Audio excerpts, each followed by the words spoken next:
Hello and welcome to my channel. Today we're talking about classroom management, but more specifically one facet of classroom management. So about 1.5 years ago, I added this component to my email list. I send out emails of tips to teachers every other week, and I started implementing an Ask Brianne section where teachers could send in a question via Google form for me to answer in a future email.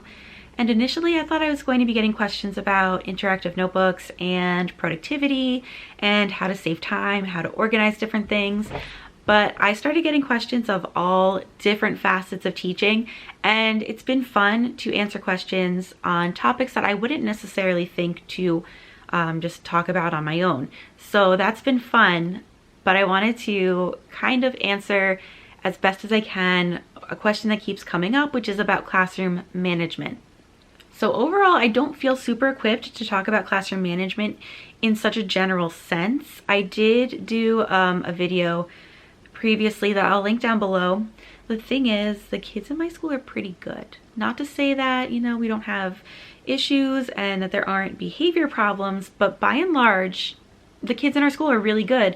So some teachers might be having very extreme situations or just different things that I just don't quite know how to deal with because of just where I'm teaching, which is fine. And then the other thing is I'm teaching high school math, and I'm teaching like pre-calculus and calculus and classes where I'm not seeing like a full cross-section of the students that we have in our school necessarily.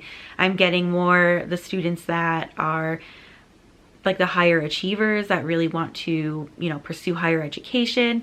And that's not quite the same as getting students that struggle in math. And I do have classes where I see them, but it's just not quite the same, especially when we're talking about high school and having these kids that are older.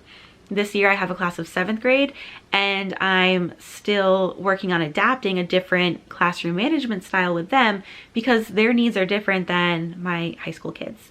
So I wanted to share that at the beginning, just as a kind of disclaimer. What I want to talk about with classroom management is how having routines in place can help. They're not going to be the full solution, and it's not a full picture of what you need for classroom management, but having routines in place for your students gives them the expectations that they need so that they know what they have to do to be successful in your class. So I wanted to start with kind of a broad example. Just think about how students react when they come in to school and their teacher's missing and they have a sub instead. Some students get so thrown off that in response to seeing a sub, they start acting up like right away. On the other hand, when students know that the teacher was meant to be out, which obviously we can't do all the time, but I like to give my students a warning if I know beforehand. So when students know that the teacher is supposed to be out, they walk in, they see a sub, and at first they do get a little bit thrown off because it's out of the ordinary, but then they say, oh yeah, that's right, our teacher let us know that we were having a sub today. And then it kind of calms them down that this is not just so far out of the ordinary. It was something that was expected. So they had an expectation, and they forget sometimes, but usually once someone says, oh yeah, we knew that this was happening, they calm right down. And this is not exactly a routine, but one example is that I like to let my students know the day before, if I know that I'll be out, that I'm not going to be there, and what to expect, like what they should look for if there will be an assignment in Google Classroom or a paper assignment. Just give them an idea of what's going on for the day so that they can be more successful. And it's helpful for me too to go over the assignment with them the day before. If I like show it to them and say, this is what you're doing, this is how I want it done, then I'm more likely to get work back that's in line with what I'd want, rather than leaving them to their own devices to figure it out, and sometimes the sub doesn't understand. Just a couple minutes of the class the day before kind of helps everyone meet the proper expectations for when you're out. Now for a more concrete routine, the routine that I feel is most important that I teach at the very beginning of the year and reinforce it for like a full week straight, and then continually reinforce it throughout the year, is what students should do when they enter my classroom. So for example, our routine is that when students enter the room, they are to pick up their supplies that I keep close to the door and to go to their seats. So they need calculators. If there are handouts that I want them to have on paper, I also tell them this is the time to get a pencil if you don't have one, or to sharpen your pencil, and then that I want them to go to their seat. So once they get to their seat, they are to check the board, and on the board I project the same slide every day for the most part. There's, of course, you know, exceptions when things happen. So on that slide, they're going to find announcements about any upcoming due dates or assessments. There is a list of supplies. That way, if they missed a supply, they can go back and get it before class officially begins. And then I also put up an agenda so that they have an idea of what we're doing for that class that day. Because, you know, the most common question before class begins is, what are we doing today? And I just say, hey, check the board, because it's there, rather than trying to remember what I'm doing, especially just having so many different classes. There's also just the case where you tell them what they're doing and they don't quite understand what you're talking about because they haven't learned certain things yet, and they're just like, what is this topic? So I always direct them to the board, and then there's a warm-up for them to do. This part of the routine has changed for me a little bit. The warm-up is 1 or 2 math questions, something that they should already know, and it's really just something to get them started where they're working, and we're not wasting time, but I'm freed up to do the housekeeping, attendance, returning work, talking to someone about a situation, whatever that may be. So what I've had to change was I had to actually print out the warm-ups for them on paper, because me just telling them, you know, use a marker board for your warm-up, use like the back of your worksheet, use space in your notebook or a scrap piece of paper, that it was just too much choice for them. So I started printing out the warm-ups on paper, and I print usually 2 to 4 to a page depending on what the warm-up is, and that's helped a lot, where it's like just another paper that they have to pick up, and then I get the option of collecting it as a formative assessment or just having them use it for the day and like recycle it at the end of the period. But just having paper for the warm-ups made a huge difference. I've also in the past actually given them like a blank template that had space for them to do the warm-ups throughout the week. That's another option too that I really liked at one point, but kind of moved away from it for different reasons. That's not the purpose of this video, so we're not going to go into that. But the big routine there is come in, get what you need, sit down, get started. That routine just helps set the tone for the class so that students are already in that mode of learning. And this is like a 2 birds with 1 stone kind of routine, because they're picking up their supplies on their way in, so I don't have to worry about distributing those supplies. It's usually if we have something like special or different where I'm distributing supplies to students.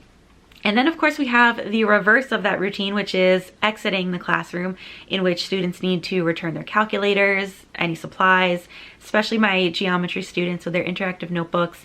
And I have a turn-in tray that collects their work, so that way I'm not having to go around and collect from everyone, although I will for different assignments if, you know, they're more important or something like that.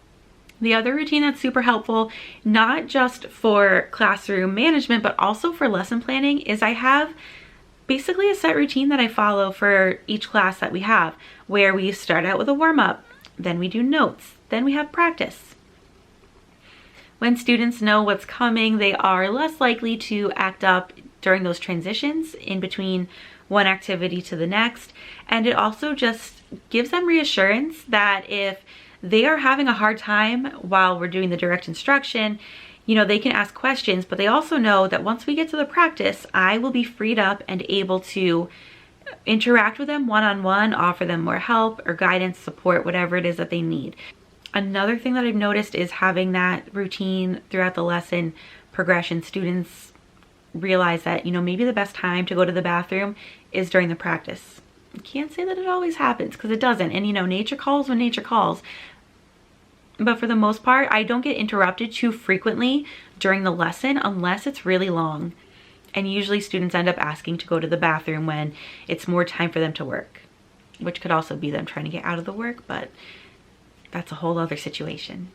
So these routines are super basic. There is nothing groundbreaking here. I'm not saying that there is, but if you're struggling with classroom management, I encourage you to take a look at those routines that you have set up for your classes and just try to see if there's anything that you should reinforce with students, because I mean, coming in and out of the classroom is something that I will go over students with throughout the beginning of the year, and then usually toward the middle, like when we come back from winter break, we reestablish these routines again, because students forget things. And as far as reinforcement goes, I might be walking around toward the end of the period and reminding students to put their calculators away, or for my geometry classes that do interactive notebooks, I remind them to put their caddies away. But I'm not doing it every single day. Usually I need to do it here and there at the beginning of the school year, and then they gradually get better on their own. But there will be times throughout the year where we do need to revisit these routines, because students, sometimes they get a little lax, sometimes they forget, just things happen as the school year progresses. So I just wanted to reiterate, this is not everything you need to know about classroom management. This is simply a facet where once you have your routines in place, students know what's expected of them, they know what they need to do to succeed. And once they have that knowledge, you're likely to smooth out some potential issues. In other words, having these routines in place is a proactive approach to classroom management. Now, if you have other routines in your classroom that I did not mention, especially if you're teaching a different grade level or a different subject area, please comment and share them below so that other teachers can gain that inspiration, because I know we're not all teaching high school math here. So that's everything for today's video, and as always, thanks for watching.